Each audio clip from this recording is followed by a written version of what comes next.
Stetson Bennett, again, raise your hand and we'll get a floor mic to you, so questions, raise your hand. Stetson, being from the Hunter and, kind of Blackshear, all this, what does it mean for you as growing up as a Georgia fan, this game? Yeah, for me, I mean, it was a little bit closer to home down there. It's, I don't know exactly how far we were at Gainesville. I only went once. But it seemed like there were more Florida fans, so it was more, rivalries between households, talk smack. So yeah, I'd say I grew up with a little bit more of a proximity to the game. Stetson, kind of talking about the rivalry now that you've played in it, what does it mean to you, especially going back to 2 years ago when you got hurt in the game? Yeah, well, I don't know. I mean, I can tell you that it's hard to get a feel for how much the players care and feel about the rivalry until you play in it. And, you can throw records or whatever you want to out the window, more so than probably any other game on our schedule when we go down there and play Florida. I think, Coach Napier is building a good program. I loved him whenever he was at Louisiana. And, they're always going to be a force to be reckoned with down there. You obviously study a lot of offense these days, and obviously tight ends are a big part of your offense. Clearly they're exceptional athletes, pretty much all the guys that you have in that position, but what in particular, it seems like tight end overall has kind of made a comeback in the game, and what in particular makes tight ends a good way to go in an offensive strategy? Well, first of all, it hides, it mellows out defense because it tells them that you could run the ball, and so they're going to blitz a little bit less. They probably got a little bit more of a bland game plan in 12 personnel if you have two tight ends. And then if they go in their nickel package, and you can run the ball on them. You got the weight advantage. And when you've got guys who are as big as these guys are and can move, then what are you going to do? You're going to put a smaller guy on them, to move with them, or you're going to put a bigger guy who may not be able to move with them. And they just create mismatches. And when you play clean football, then it becomes a mismatch game. And I think we've got some of the best in the country. Last year in this game, Nolan has the 2 turnovers in the game, and then afterwards he had a very forceful defensive view as the quarterback of this team. One, did you ever hear what Nolan had to say about it and what that might have meant to you? And two, what does Nolan mean to this team, especially in a rivalry game this big? Yeah, I think it's, Nolan doesn't hesitate too much. He says what he thinks, and he's consistent with what he thinks. And so, there's never been a question for me where he stood, and it is because we struggled a little bit, and defense had our back that game, and then for him to come out and just say, hey, all this talk, y'all can whatever, it puts that to bed, and it makes me love the guy and just like, all right, well that's my team. He's there. He's for me. He's ride or die. That's my guy, and he is our vocal leader. He says stuff, people listen. He talks smack in practice, runs around. We try to get back to him whenever we're playing against each other, but it's fun, that banter. And I think he adds a little levity, or I don't know, maybe that's the right word, to the whole team, and makes us laugh and have a good time. On 18 Mitchell, because we'll find out if he can go this week, but not that the offense is cratered without him or anything, but what does he bring? What element does he bring as a guy that you can throw deep to, you can throw back shoulder to? How does he make the offense different? Well, he's one of the best receivers in the country, if not the best. I've got an immense amount of trust in him, what he does, what he brings to the table from a ball skill standpoint, twitch standpoint, strength, physicality, blocking, route running. We've missed him, and I'm hoping to get him back and see what we can do with him. Stetson, it seems like y'all have brought up like the little things and stuff like that when it comes to some of the offensive issues. Over the bye week, how did y'all kind of address those little things and the details and the minor points of execution that maybe kept y'all from putting as many points on the board? Yeah, just practice. Just getting after it, going and being critical of ourselves and listening to corrections.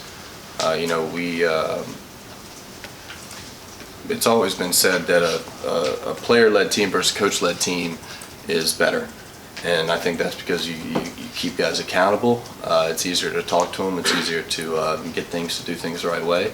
And I think that's what we've got.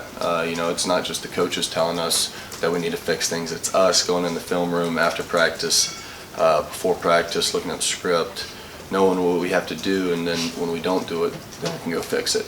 And I think that's a sign of maturity. And I think we did a good job of it over the bye week. Stetson, last year Kirby had a halftime speech that a lot of people got to hear. The audio got leaked, and we got to hear how fired up. And I guess if anybody's heard Kirby fired up, it's you. We've seen it on the sideline. What type of motivator is he? And tell me about the dynamics of that relationship. Kirby was talking about it a little bit last week, but from your perspective, what is Coach Smart able to do for you with his motivational skills? Relationship, what relationship? I'm sorry, me and him? Or Yeah. Okay, sorry. Yeah, no, I love it. I love a little fire. He doesn't like that. He'll get after you, but it comes from a standpoint of wanting the best for the team. So when you put in that, I heard somebody call it emotional. What do they call it? Like an emotional bank. Like you make deposits and then you can pull it out whenever you get after us a little bit. But as far as motivation, I love him. I think he's one of the best I've ever heard. He gets us fired up in his own little special way, and it makes you ready to play football. Stetson, I think you have one interception this season. How top of mind is protecting the ball when you're executing the offense in your third year as a starter? Yeah, I mean you trust your guys to make plays, but then when they're not there, then you throw it away or you check it down. It's a mixture of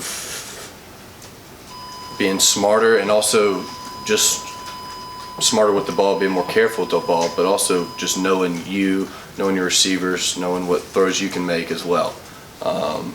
Because if you need a play and you feel like you can make the play, then do it, but not if if you're going to put the offense, the team, in a dangerous position.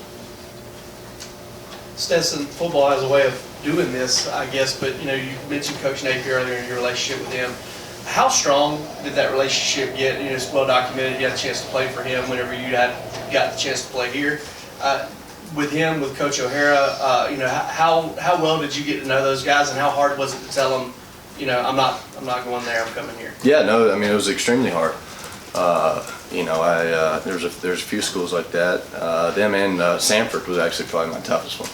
I just love Hatch, and he was my high school coach's quarterback in college. So I don't know, just had a good relationship there. Knew the offense pretty well. But yeah, I mean it's a tough phone call, but I'm sure he had to make those same phone calls whenever he came to Florida, and that's this game, and make your decisions, and let them know, and they say all right, and you say all right, and then smile the next time you see them. Stetson, Chris weighed in with his opinion on where he would want to see this game played. You being from down there in the area, does that weigh in on it at all, or would you like to see it go to a home and home as opposed to staying in Jacksonville?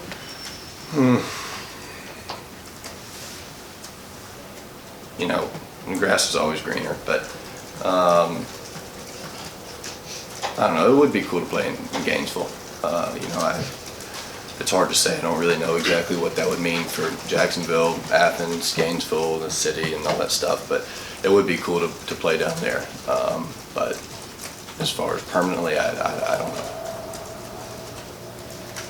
Stetson, have you thought about this being your last Florida, Georgia, or Georgia, Florida, however you want to label it? Or, Georgia, Florida. I know. It's an emotional subject around here, however people would say. Anyways, have you thought about it? Any emotions before the game? I know you'll hold it in during the game, but have you? No. No, I really haven't. I probably won't either, but maybe. Sorry, I know. That's cool. That's a couple of years ago. Can you tell us what happened when you kind of got your shoulder banged up, and how are you this season? We've seen you kind of moving your shoulder around a little bit. We know Kirby said you had some mild issue. What is your health now, and what happened a couple of years ago? Yeah, a couple years ago I got smoked. We slid the protection left and they came from the right. And I mean, dude, that was the play that me and Marcus got hurt. I mean, we were rolling. That was tough. That was a tough injury, or tough touchdown play. Is what that was. But as far as this year, I got a little banged up against Missouri. You know, got hit a little bit. But Auburn, a little shaky. And then going into Vandy, felt like I was healing up and feel better now. You know, bye week helped out. But yeah, I'm gonna try not to do that again this year, because that was probably, yeah, I thought I snapped my collarbone in half. It hurt so bad. I didn't. But. Okay, last question, go ahead. Stetson, this is year 5 for you. You know, Kirby's been here 7 years, and you know, going back to your quote like a few seconds ago about, you know, you like a little fire. But how have you seen, you know, Kirby grow as a coach since he started here? You know, sometimes he on the sideline he'll cuss you out, drag you, but then he'll, you know, coach you up on sidelines too. How have you seen him grow as a person and as a coach here? Well, I think it's I don't want to say I've seen him grow. You know, a head coach, but it's mainly been, you know, me getting better, me maturing more, and then him, I imagine, trusting me a little bit more in the offense, and then you can have those talks, right? But I think that's where that comes from. He's the same guy. Thank you. Thank you. Thanks, Dustin. Appreciate it.